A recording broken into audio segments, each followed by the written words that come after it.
Hi students, good morning, namaskar and Jai Hind to everyone. Hello, I am Pradeep Kumar. Welcome back to Pehchan classes. Dear students, today I am present here with a very interesting and important topics.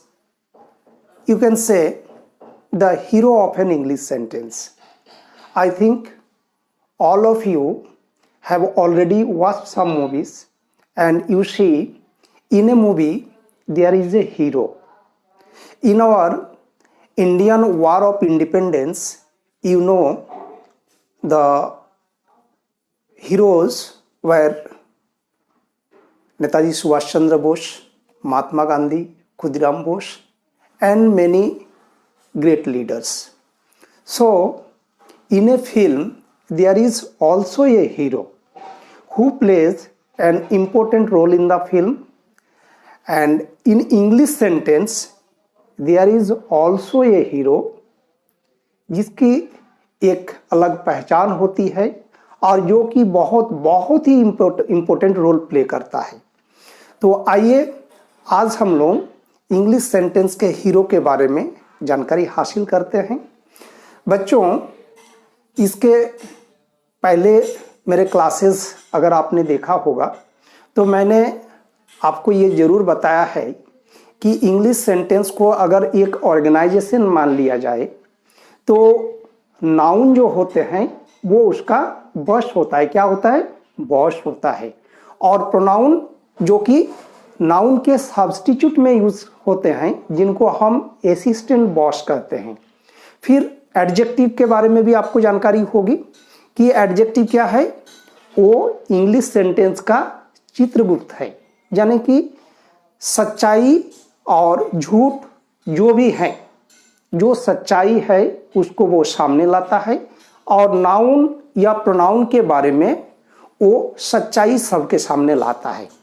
तो आइए आज हम verb के बारे में जानते हैं कि वर्ब आखिर क्या है और इसका इंग्लिश सेंटेंस में क्या रोल है, वो हम समझने की कोशिश करते हैं। एंड आई थिंक आप इस वीडियो को अंत तक अगर देखते रहेंगे तो आपको वर्ब के बारे में इन डिटेल जानकारी हो जाएगी और कहीं भी आपको वर्ब को पहचानने में कहीं कुछ गलती नहीं होगी। Okay friends, let us start today's class. सबसे पहले हम लोग कुछ एक्शन के बारे में सोचते हैं।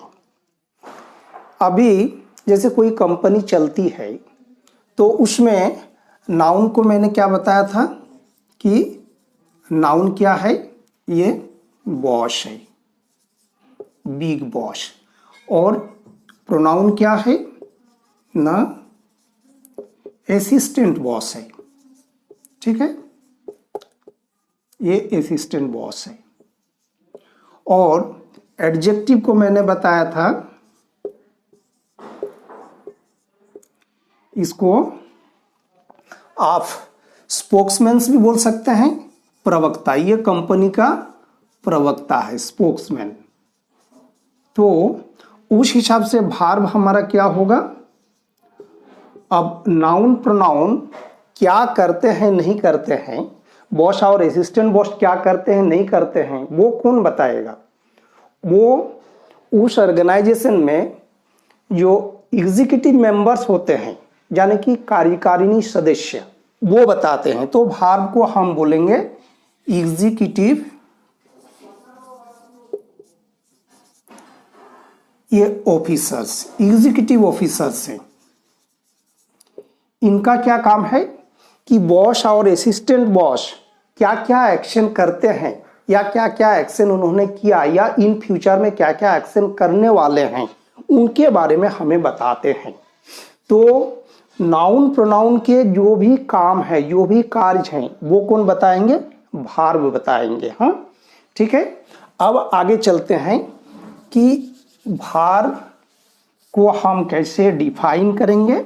उसके लिए हम कुछ सेंटेंसेस लेंगे। हाँ, सेंटेंस के जरिए हम ये समझने की कोशिश करेंगे कि वर्ब क्या है। चलिए सबसे पहले हम कुछ सेंटेंस लेते हैं। हाँ,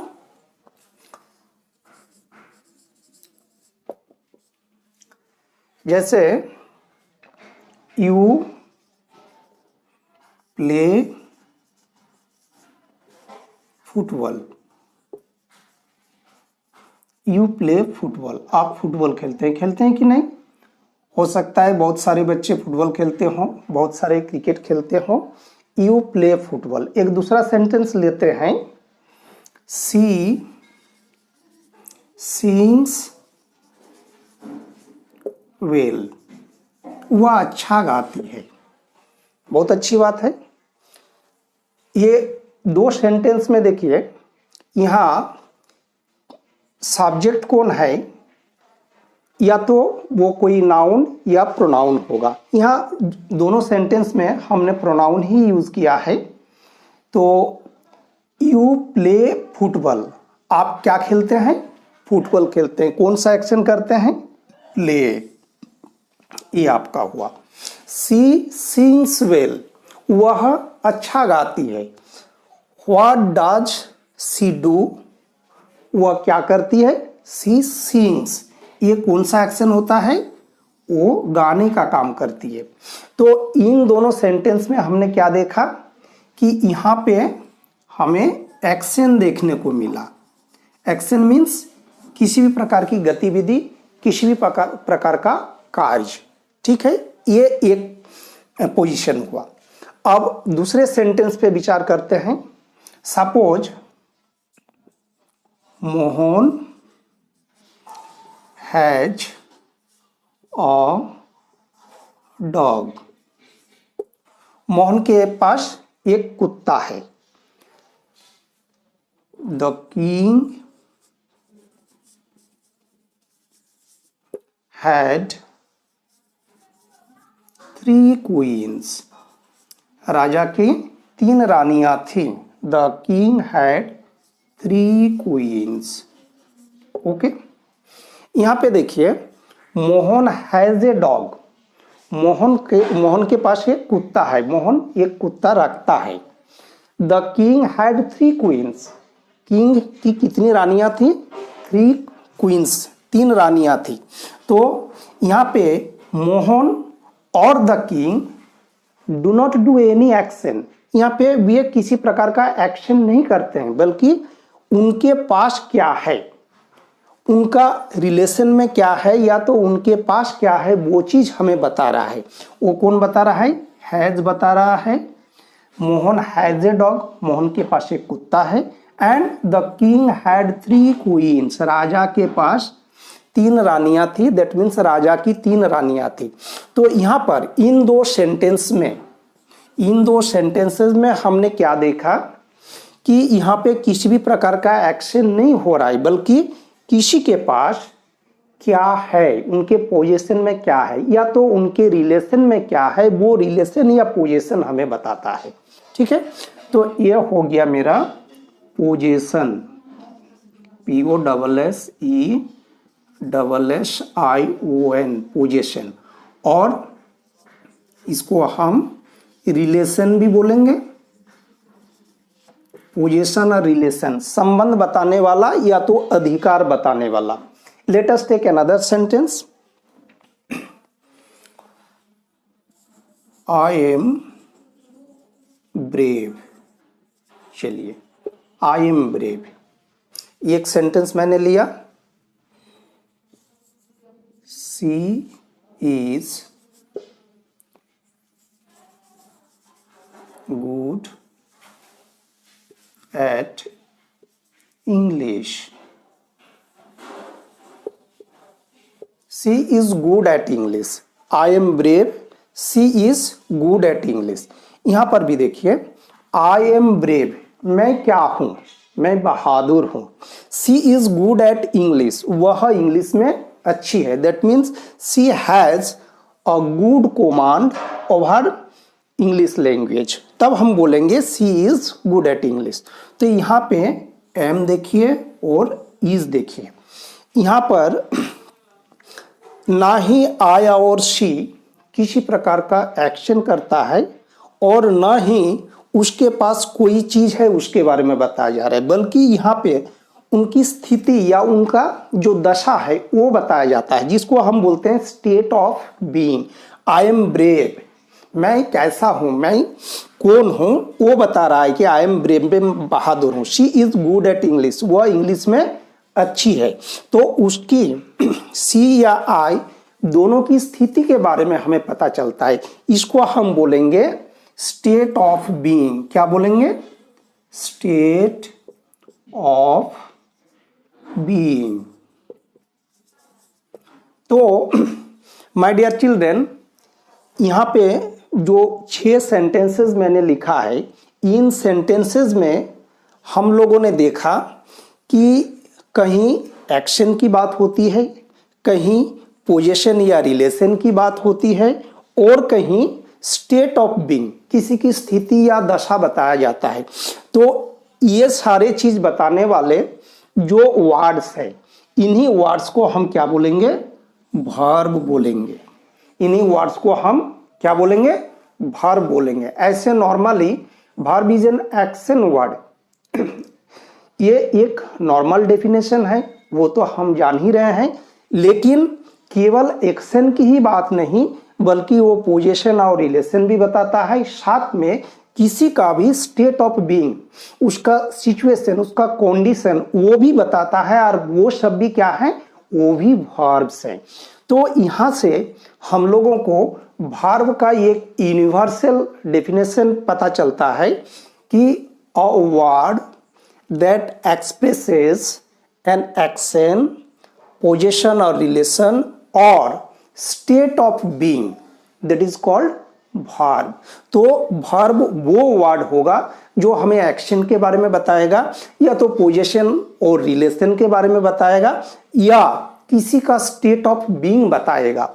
उन सभी वर्ड्स को हम क्या बोलेंगे? verb बोलेंगे। तो I think you have understood the definition. चलिए, let us write down the definition so that you can use it anywhere.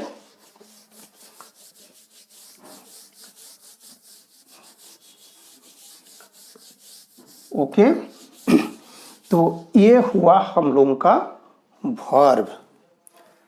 इसको हम ऐसे एक्सप्रेस करेंगे, a word that denotes some action,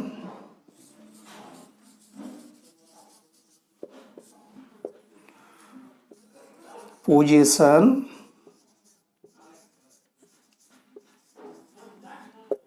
और रिलेशन और स्टेट ऑफ बीइंग, और state of being is called verb.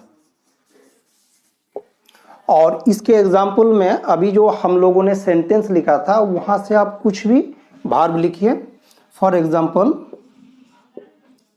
Read, right, go, come, have, has, had, am, is, are, etc. इस तरह के बहुत सारे। तो इस तरह से हमने वर्ब को डिफाइन किया। अब आइए चलते हैं कि वर्ब के कितने प्रकार हैं। How many kinds of verb. अगर आपने अभी तक इसको नहीं राइट डाउन किया है तो प्लीज वीडियो को पॉज कर लें और सारे चीज आप नोट डाउन कर लें।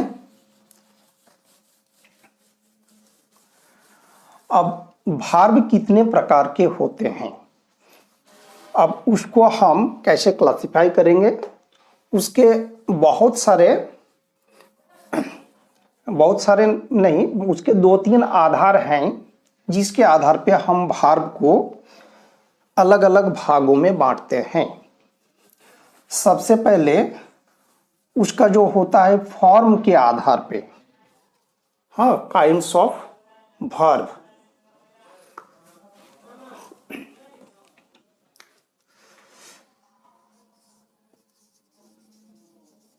काइंड्स ऑफ वर्ब, ठीक है। इसका पहला, the first point is on the basis of form. Verb के जो फॉर्म होते हैं उसके आधार पे हम देखिए वर्ब को कैसे बांटते हैं। इसमें 2 तरह के होते हैं। Number 1 that is lexical verb, lexical verb, ठीक है। ये क्या है वो मैं बताऊंगा। फिर इसका नंबर 2 है एक्सिलरी वर्ब, एक्सिलरी वर्ब। सबसे पहले लेक्सिकल वर्ब। ये लेक्सिकल वर्ब क्या है? ये जनरली एक्शन वर्ड्स होते हैं and it has an independent meaning. इसका एक स्वतंत्र मीनिंग होता है, एक स्वतंत्र अर्थ होता है। It has an independent meaning and it has also 5 forms.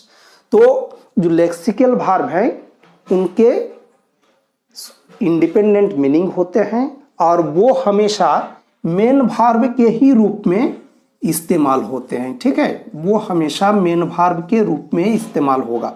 Sentence में मेन वर्ब का क्या रोल है वो मैं आगे बताने वाला हूँ। आप वीडियो को कंटिन्यू करते रहिए। अभी ये मेन वर्ब का रोल करता है और इसका क्या है, it has 5 forms. It has how many forms? 5 forms. अब ये 5 फॉर्म्स क्या होते हैं वो मैं आपको बता रहा हूं, ठीक है। नंबर 1 ही यहाँ पे मैं डिस्क्राइब कर रहा हूं, लेक्सिकल वर्ब। ये इंडिपेंडेंट वर्ब है जिसका कुछ इंडिपेंडेंट मीनिंग होता है और इसके 5 फॉर्म्स होते हैं। और लेक्सिकल वर्ब हमेशा सेंटेंस में मेन वर्ब का रोल करता है, वो मेन एक्शन बताता है। तो इसके जो 5 फॉर्म्स होते हैं उसको हम V1, V2, V3, V4 and V5 के रूप में डिनोट करते हैं। हाँ, V1 से लेके V5 तक। अब V1 क्या है? ये वर्ब का बेसिक फॉर्म होता है, यानी कि लेक्सिकल वर्ब ओरिजिनली जैसा होता है उसको उसी रूप में रखना, वो उसका V1 बोला जाता है, या तो हम इसे प्रेजेंट फॉर्म भी बोलते हैं, ठीक है, प्रेजेंट फॉर्म। फिर V2 क्या है? उसका पास्ट फॉर्म होता है। किसी भी पास्ट टेंस के सेंटेंस में हम लोग V2 यूज करते हैं, ठीक है। नेक्स्ट V3, इसको बोला जाता है past participle form, past participle form. And V4 इसको बोला जाता है present participle form, present participle form. And V5 ये एस वाला फॉर्म है जो कि केवल और केवल प्रेजेंट टेंस में ही यूज होता है। और इसके यूजेस कैसे होते हैं वो हम टेंस में सीखेंगे। फिलहाल जो लेक्सिकल वर्ब होते हैं उनके 5 फॉर्म्स हैं, V1, V2, V3, V4 and V5। यहाँ प्रेजेंट पार्टिसिपल फॉर्म जो होगा V4 that is ING form होता है, ठीक है। यानी कि वर्ब में जब हम ING जोड़ते हैं तो उसे हम V4 बोलते हैं and that is known as present participle. Okay, let us have some example. अभी हम एग्जांपल लिखते हैं। मान लीजिए एक वर्ब हम लेते हैं गो, तो गो V1 फॉर्म हुआ एंड V2 में पास्ट फॉर्म में उसका क्या हो जाएगा, वेंट होता है।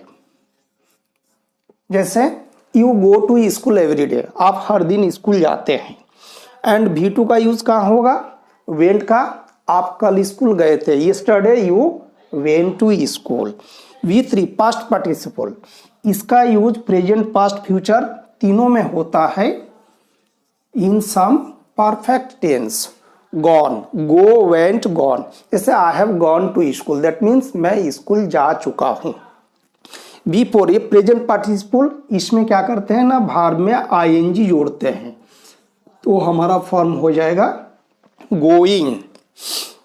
आई एम गोइंग टू स्कूल, मैं स्कूल जा रहा हूं। V5 ये एस फॉर्म बोला जाता है, और इसमें गो में यस लगता है तो गोज हो जाता है। ज़्यादातर भार्ब में ऐसी लगता है, कुछ विशेष भार्ब है जिसमें यस लगता है। तो इस तरह से हमने देखा गो भार्ब का 5 फॉर्म्स हमारे पास मौजूद है, go, went, gone, going and goes. तो ये हो गया आपका लेक्सिकल भार्ब। इस तरह से जितने सारे लेक्सिकल भार्ब हैं उसके आप V1 से लेके V5 तक बना सकते हैं, और कुछ को आपको लर्न करने की जरूरत पड़ेगी। तो जैसे प्ले का अगर हम लिखें तो प्ले का क्या होगा, V1 प्ले हो गया, V2 प्लेड हो जाएगा, V3 में भी प्लेड होता है, एंड V4 में प्लेइंग होगा, आईएनजी हमने जोड़ा, एंड V5 में केवल एस इसमें ऐड होगा, दैट इज प्लेज। तो इस तरह से आप ईट का भी लिख सकते हैं, ईट, एट, इटेन, ईटिंग और ईट्स। तो ये हो गया आपका लेक्सिकल भार्ब्स। ठीक है, अब आगे चलते हैं। जो नंबर 2 हम लोगों ने लिखा था ऑक्सिलियरी भार्ब। ऑक्सिलियरी भार्ब क्या होता है, actually auxiliary verb has no particular meaning, it depends on the situation where the verb is used. जब जैसी सिचुएशन में वो वर्ब यूज होता है उसके हिसाब से वो अपना मीनिंग भी बदलता है, कोई परफेक्ट मीनिंग नहीं होता है। हम क्या करते हैं, टेंस, वॉइस, मूड ये सब बनाने के लिए वो ऑक्सिलियरी वर्ब्स का यूज करते हैं। हाँ, तो ऑक्सिलियरी वर्ब्स जो है नंबर 2 वाला, ऑक्सिलियरी वर्ब्स, ये इनका कोई इंडिपेंडेंट मीनिंग नहीं होता है, ये सिचुएशन के ऊपर डिपेंड करता है कि उसका क्या क्या मीनिंग हो सकता है। तो ये कितने हैं वो मैं आपको बता रहा हूं कि ऑक्सिलियरी वर्ब्स ये मेन वर्ब को हेल्प करने के लिए होते हैं। आगे चल के हम वो भी पढ़ेंगे। तो ऑक्सिलियरी वर्ब्स जैसे होता है एम, इज, आर, और साथ में डू, डज, ये आपको प्रेजेंट में इस्तेमाल होता है। ठीक है, तो प्रेजेंट के हिसाब से मैंने लिखा am, is, are, do, does. फिर पास्ट में होता है वाज, वेयर। अच्छा, प्रेजेंट में यहाँ हैव और हैज ये भी लिख लेते हैं, ये भी यूज होता है। इसको हम इधर ऐसे करके देते हैं, प्रेजेंट लिख के देंगे तो आपको समझने में आसानी होगी कि am, is, are, do, does, have, has ये प्रेजेंट टेंस में हम यूज करेंगे। वाज, वेयर, डू का जो पास्ट फॉर्म होता है वो डीड होता है, और हैव, हैज का हैड होता है। ये हमारे पास्ट टेंस में यूज होता है। और इसके अलावे सेल और व्हील, ये दो हो गया। फिर बी का भी यूज होता है, सेल, व्हील, ये हमारा फ्यूचर में यूज होता है। बी, फिर बीन का तीनों टेंस में यूज होता है। हाँ,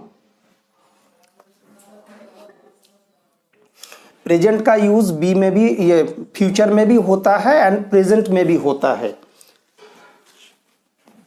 चलिए बी को यहाँ नहीं रख के हम यहाँ पे डाल देते हैं बी, ठीक है। सेल और व्हील, और इसके अलावे बीन, बीइंग, ये यूज होता है। और मॉडल वर्ब्स के रूप में यूज होता है कैन, कुड। कैन का ही फर्स्ट फॉर्म है। उसी तरह से सेल का पास्ट फॉर्म वुड होता है, और ये सॉरी सेल का पास्ट फॉर्म शुड होता है, व्हील का वुड, शेल का शुड। फिर मे, MAY, मे, इसका पास्ट फॉर्म होता है माइट, मे माइट। फिर मस्ट,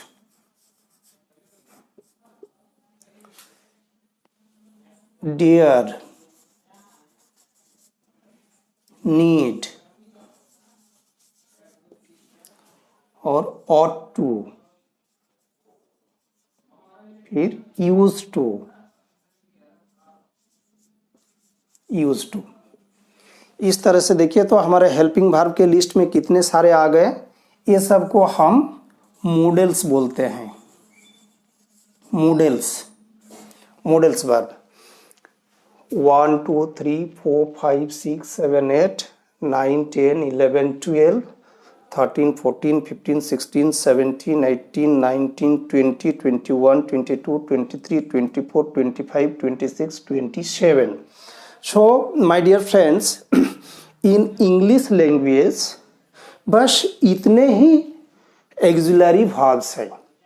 अभी जो भी सेंटेंसेस बनते हैं उसमें जब जब जरूरत पड़ती है इनमें से ही लिया जाता है। तो ये एक्सिलरी वर्ब्स का लिस्ट है और आप इसे बखूबी लर्न कर लीजिए ताकि कभी भी आपको एक्सिलरी वर्ब्स पहचानने में कोई दिक्कत ना हो।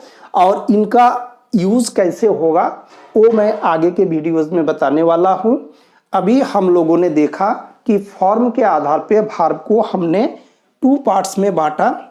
उसका जो फर्स्ट काइंड हुआ वो क्या हुआ, lexical verb, and the second kind that is auxiliary verbs. Lexical verb क्या है, वो वर्ब्स होते हैं जिसका एक इंडिपेंडेंट मीनिंग होता है और जिसके 5 फॉर्म्स भी होते हैं, V1 से लेके V5 तक।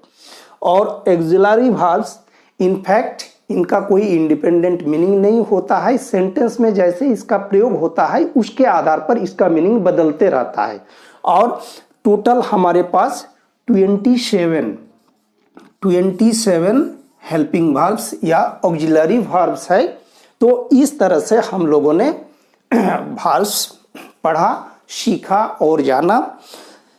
एंड जो स्टूडेंट्स अभी अभी ये क्लास ज्वाइन किए हैं उनसे मैं रिक्वेस्ट करना चाहूँगा कि आप सबसे पहले हमारे चैनल को सब्सक्राइब कीजिए और उसमें जो बेल आइकन है उसको ज़रूर क्लिक कीजिए ताकि आपको सबसे पहले हमारे तरफ से इंफॉर्मेशन मिले। जब भी चैनल में कोई नई वीडियोस अपलोड होती हैं तो सबसे पहले वो इंफॉर्मेशन आपके पास जाएगी और आप तक पहुंचने का या तो हम तक पहुंचने का आप यही एक जरिया है।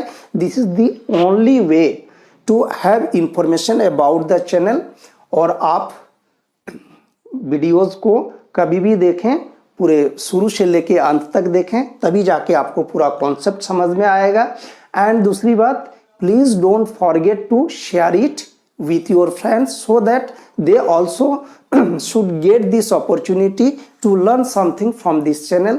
Okay friends, thank you so much for watching the video. Thank you so much.